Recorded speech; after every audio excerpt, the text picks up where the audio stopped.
This video was inspired by the Scare robot, a robot in real life that stands for Selective Compliance Articulated Robot Arm. As fantastical as the world of Genshin is, it shares a lot of parallels with our world through the cultural inspirations that it takes from multiple nations.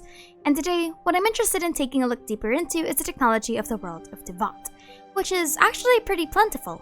Now, I'm not talking about the magical technology like simulacra, visions, alchemy, or the magic floating space rocks. No, I'll have separate videos on the ruined machines and those topics in Conry and Teyvat altogether. But I want to talk about the technology that has more parallels with our world instead of the funky robots. I'm interested in the technology that are somewhat archaic versions of what we have today.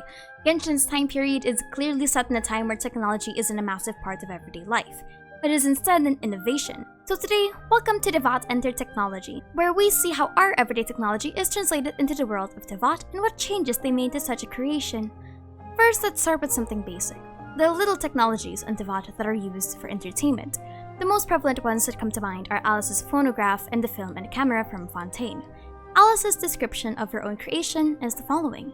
Though, if Alice was the one that really pioneered the phonograph is unknown, given audio-saving media in Teyvat existed before in the form of leyline memories and other ways.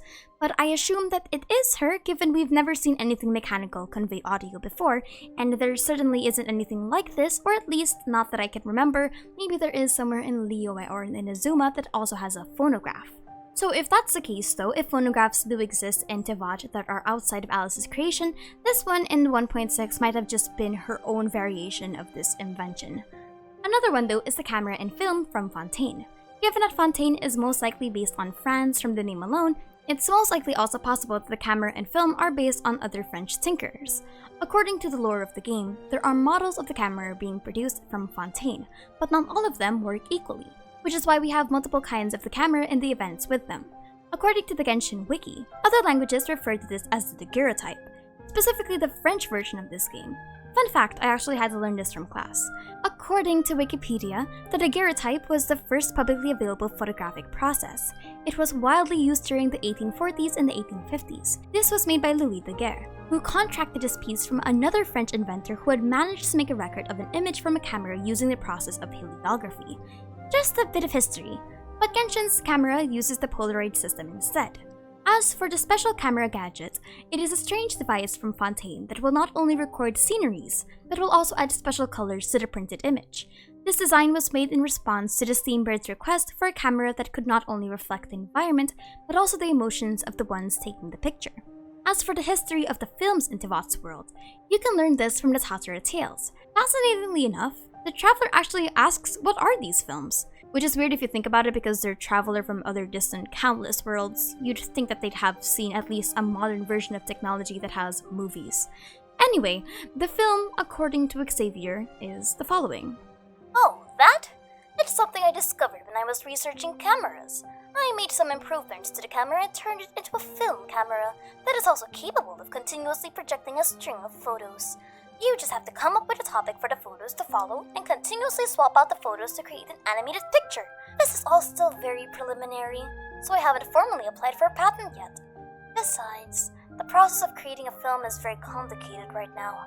I reckon there's still room for improvement. In the world quest, The Seventh Samurai, we also see that there's audio in the film because the traveler is acting spoken dialogue in their part, which actually means that Teyvat's entertainment is pretty advanced. Also, fun fact, one of the most popular films that pioneered the media is also by a French inventor by the name of Louis Le Prince.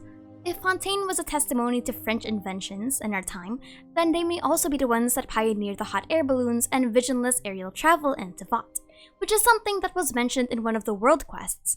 While the international travelogue in the world quest states that the travelogue itself was fake, Ramsey says that not everything in the book was false, like how someone made a super balloon that does not require a vision to operate.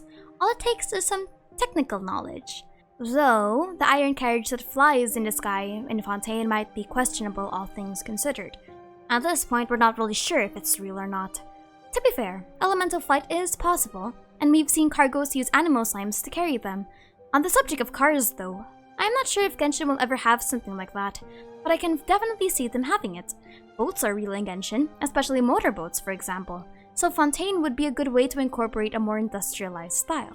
Mondstadt, Liyue, and Inazuma don't really have factories, but most of the technological stuff in those nations were introduced by the Fatui. Mundane technology, for example, is something that Teyvatian citizens haven't fully incorporated yet, given that energy sources like electricity, fossil fuels, natural gas, and coal haven't been utilized in the same way as our world. Energy sources, and especially using it, seems to be a luxury.